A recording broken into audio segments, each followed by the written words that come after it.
Hello friend. आज हम China में होने वाले क्रांतिकारी एआई ऑटोमेशन के बारे में डिस्कस करेंगे। आइए चलते हैं चीन की क्रांतिकारी दुनिया में। तो चलिए आज एक ऐसी दुनिया में चलते हैं जो अब भविष्य की बात नहीं रही बल्कि चीन में आज की हकीकत बन चुकी है। यह एक ऐसी टेक्नोलॉजी है जिसे हम सब ने अब तक सिर्फ साइंस फिक्शन फिल्मों में देखा था। तो आइए इस हैरान करने वाली दुनिया में उतरते हैं और देखते हैं कि आने वाले कल आज कैसा दिख रहा है। तो सबसे पहले यही देखते हैं कै कि कैसे वो सारी चीज़ें जो कभी सिर्फ कल्पना लगती थी, अब चीन में रोज़मर्रा की ज़िंदगी का एक आम हिस्सा बन गया है। हम सब ने ऐसी फ़िल्में तो देखी ही हैं, है ना? जहाँ टेक्नोलॉजी हमारी सोच से भी कहीं बहुत आगे होती है और यह फ़िल्में हमें हमेशा एक ऐसे भविष्य के सपने दिखाती हैं, जो काफ़ी दूर लगता है। पर मज़े की बात यह है कि अब यह सब सिर्फ कल्पना नहीं रही, ये सब कुछ हकीकत बन चुका है। चीन ने चुपचाप एक ऐसी तकनीकी क्रांति को अंजाम दिया है, जिसने पूरी दुनिया को चौंका दिया। तो सवाल यह है कि यह सब असल में हो कैसे रहा है? आइए, सबसे पहले देखते हैं कि कैसे ऑटोमेशन, डिलीवरी और ड्राइविंग जैसे रोज़मर्रा के कामों को पूरी तरह बदल रहा है। ज़रा सोचिए, आपका ऑर्डर किया हुआ खाना या सामान मिनटों में ट्रैफिक के ऊपर से तो उड़ता हुआ सीधे आपके दरबार पर आ जाए। मीट वन जैसे कंपनियां अब तक 3 लाख से भी ज़्यादा डिलीवरी ड्रोन से कर चुकी है। और यह सिर्फ छोटे मोटे पैकेट नहीं है, ये JD.com के ड्रोन्स तो 30 किलो तक का भारी सामान उठा सकते हैं। 2025 तक का लक्ष्य है 120 शहरों में 5G ड्रोन नेटवर्क बनाना, जिसका मतलब है कि ये ड्रोन आपस में कंट्रोल सेंटर से लगभग दायरे में बात कर सकेंगे। डिलीवरी से और भी तेज और सेफ हो जाएगी। और आप ज़रा सड़कों की बात करते हैं। चीन में 1.5 करोड़ से ज़्यादा कारें अब सिर्फ गाड़ियाँ नहीं रही, उनके अंदर एक एडवांस्ड आर्टिफिशियल इंटेलिजेंस सिस्टम है, जो उन्हें खुद सीखने और फैसला लेने की ताकत देता है। ये वो वाली गाड़ियाँ नहीं है जो सिर्फ सेल्फ कार पार्क कर देती है, ये सच में AI से चलने वाली गाड़ियाँ हैं। मिसाल के तौर पर D D D BYD Yangwang U eight को देखिए। यह सिर्फ एक कार नहीं है, यह एक सर्वाइवल मशीन है।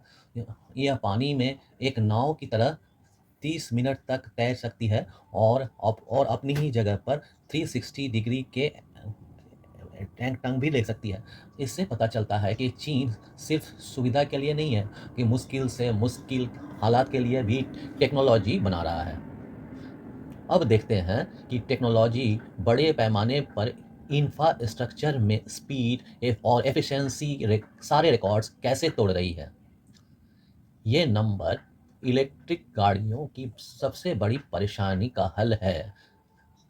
चार्जिंग में लगने वाले घंटों का समय, यह कंपैरिजन देखिए।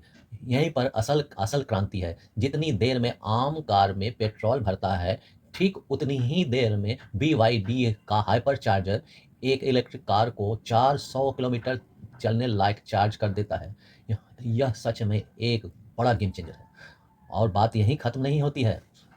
यह पूरा प्रोसेस भी ऑटोमेटेड है। एक रोबोटिक हाथ खुद आकर कार को चार्जिंग पोर्ट से कनेक्ट करता है, वो भी 98% की ज़बरदस्त एफिशिएंसी के साथ। मतलब इंसान का कोई काम ही नहीं। नहीं नहीं, यह किसी हवाई जहाज़ की स्पीड नहीं है, ये चीन की नई मैगलेव 2.0 ट्रेनों की रफ्तार है। ये ट्रेनें पटरी पर दौड़ती नहीं, बल्कि मैग्नेट की मदद से हवा में तैरती हैं, जिससे फ्रिक्शन यानी घर्षण खत्म हो जाता है और ये इतनी अविश्वसनीय स्पीड तक पहुंच पाती है। चीन ने तो एक पूरा स्मार्ट हाईवे बिना किसी इंसान के मदद से बना डाला। हुआ यह कि 100 से ज़्यादा ऑटोनॉमस मशीनों को बस एक कमांड दिया गया और उन्होंने मिलकर 24 घंटे सातों दिन काम करके पूरा हाईवे तैयार कर दिया। इससे न सिर्फ बड़ी काम की रफ्तार बढ़ी, बल्कि इंसानियों गलतियों का भी खात्मा हो गया। तो ठीक है, ये तो टेक्नोलॉजी तो कमाल की है, लेकिन इसका लोगों पर, उसकी शिक्षा से लेकर स्वास्थ्य तक सीधा क्या असर पड़ रहा है, चलिए देखते हैं।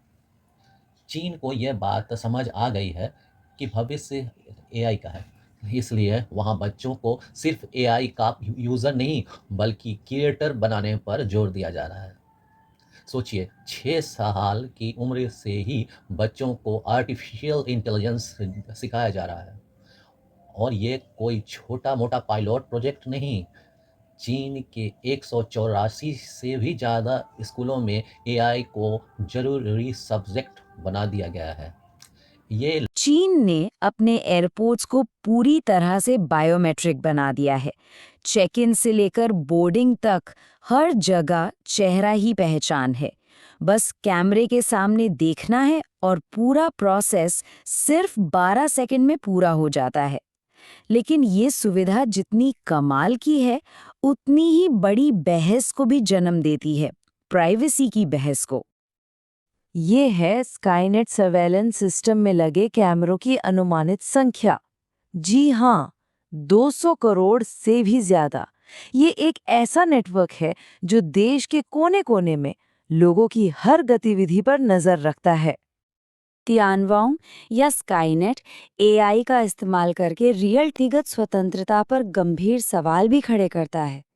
सुविधा और निगरानी के बीच की ये लाइन बहुत धुंधली हो जाती है। अब आते हैं मानव जैसी मशीनों पर। चीन ऐसे एंड्रॉयड बना रहा है जो दिखने, बात करने और हाव-भाव देने में इंसानों से हूबहू मिलते हैं। वे खुशी, दुख और गुस्से जैसे भावों को भी जाहिर कर सकते हैं और बातचीत से लगातार सीखते रहते हैं। इनका इस्तेमाल कस्टमर सर्विस से लेकर लोगों के अकेलेपन को दूर करने वाले एक साथी के तौर पर भी किया जा सकता है।